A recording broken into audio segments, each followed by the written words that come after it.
An evil that they're. What are you doing? I'm recording this.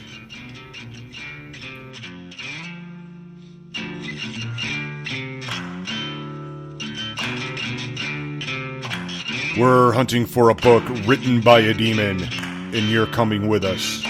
This is the Walk in Darkness podcast. Hey everyone, we're sitting at the kitchen table for this one. We've got whiskey, and Sutton made these amazing bean and cheese burritos. We're talking homemade refried beans, homemade tortillas, homemade salsa, and gobs and gobs and gobs of cheese. Oh, Jesus, fuck, these things are messy, but they're damn good. Well, thank you. It is the one thing I know how to make really well. But, I did it because we're having a homecoming party for you. But I forgot one major ingredient, the avocado. Screw the avocado. I don't miss it. I mean, with all this gobs and cheese and homemade goodness, it's awesome. But is this really a party if it's just the two of us? Oh, yeah, because there's a million people listening. So I think it's one hell of a party. A million people listening? I don't know if we've got enough food for a million people. Hell, I know we definitely don't have enough booze. Well, I'm not the one who invited a million people to this little shindig of yours. But since I'm recording this and they're here, what do you say you tell them what you were just telling me? Okay, so I'm beginning to think good and evil are just two sides of the same coin, and to think otherwise, we're just lying to ourselves. Oh, you got cheese hanging off your chin. I was saving that for later. Well, here's a paper towel. Clean your face. Fine. Okay, so it was really Ariel's Ford that made me start thinking. If good and evil can exist at the same time in the same person, maybe they're not all that different in the first place. Maybe that's what Gano meant when he told you that good and evil doesn't work the way we think it does. I don't know. I think you may be onto something. Well, in Gano, he claims to be working for the good guys, yet he lied to you on your first meeting, and you end up with the plague days after his visit. Well, you're assuming that he's the one responsible for giving me the plague. Oh, yeah. I don't know. Maybe you're right. I mean, he did come to me with a warning. We sat down. I ignored it. Yeah. And maybe he decided to kick it up a level. But, on the flip side, think about this. Okay. What if it was Sarath? I mean, he knew Gano came to visit me. And maybe he wanted to send a warning of his own to make sure that I stayed on course with this investigation. Now, think about it. Okay. It makes sense.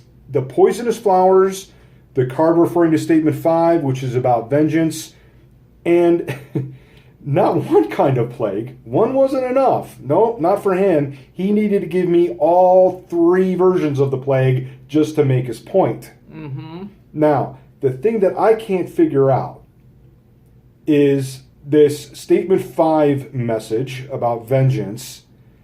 Is that aimed at Gano? Or is it a warning of what I'll get if I go against Sarath and his apostles? Oh, Christ. Well, and that's what I'm talking about. It's all this game of manipulation. The battle of good and evil. Mm-hmm. Each side wants to win at any cost. Yeah.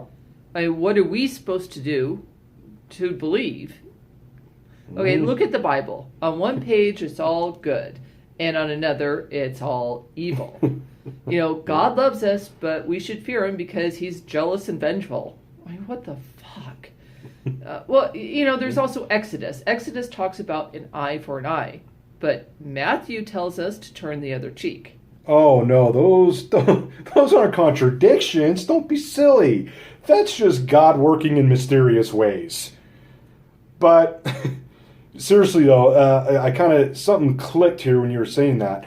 You know that the Exodus verse that you just mentioned? Yeah. Well, that and the fifth satanic statement, the one that we assume Sarath sent me, they both say the same thing. Wow. Yeah, I guess it does. So, if this is really just a big giant game of manipulation, and good and evil are, I don't know, in a way interchangeable, then the purpose of the demonic testament is what? I don't know. So, here's another thought. What if Sarath is working independently? In other words, what if he's working for himself and not the devil? Okay. Maybe the demonic testament exposes all the lies that we've been told forever and forever. Maybe this book, this demonic testament, holds the ultimate truth. Okay, well, maybe it's a truth that shouldn't be revealed. I mean, what if this is a game of manipulation, is the only thing holding everything together? And go on, say it. What if this book brings, at worst, the end of the world, or at best, it upsets the balance of everything? Look at our lives right now. You could say the world is, very, very, very unbalanced. You could say that. It's pretty fucking chaotic. Yeah, can't argue that. But what if the preacher was right? About the darkness, you mean? Yeah. What if the last couple years is the darkness approaching? Well, all right. The preacher's version of the darkness, as I understood it, is basically 1,000 years of hell on earth. The fire, the torment, all that stuff. We're all going to burn alive and all that nonsense. Now, that theory that he's got, the theory that it's all about the devil and hell on earth, would only make sense if Sarath is working with the devil. Okay.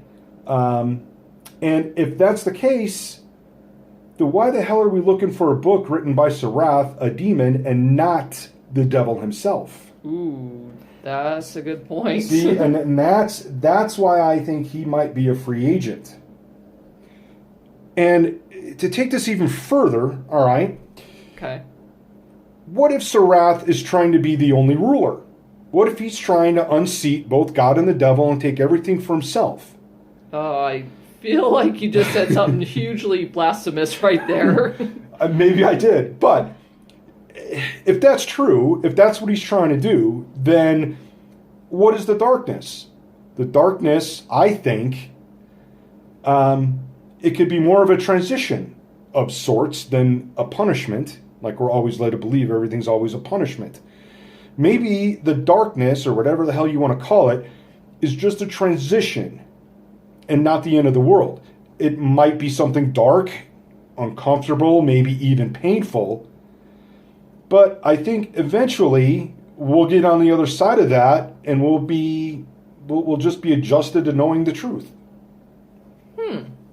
Okay, so you're saying that the concept of good and evil would no longer exist?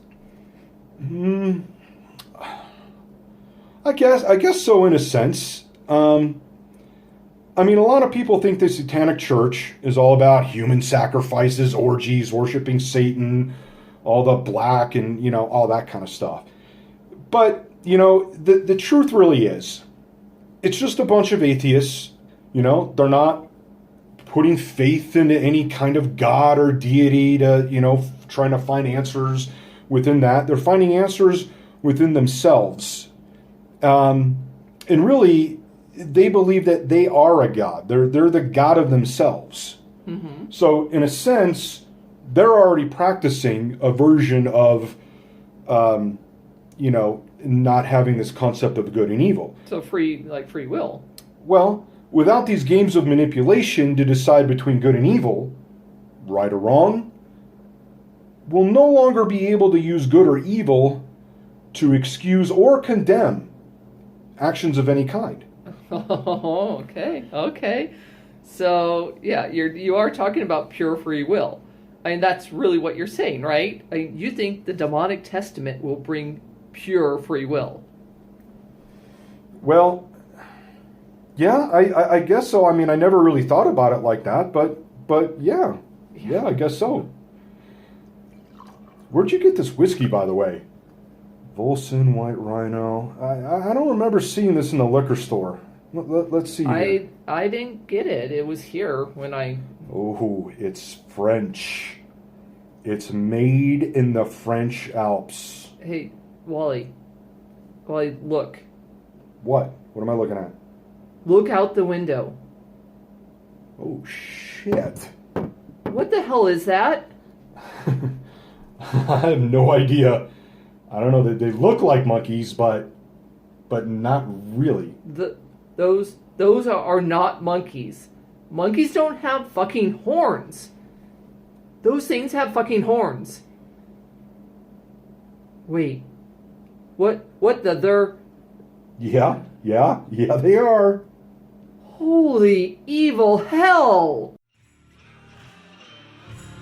Hey, it's me, Sutton. If you like the Walk in Darkness podcast, please support our investigation by going to awalkindarkness.com. Expenses add up and every little bit helps us follow leads in the investigation. And don't forget, in between episodes, the story continues on Instagram. Follow A Walk in Darkness for the big picture. Thank you for listening and for your support.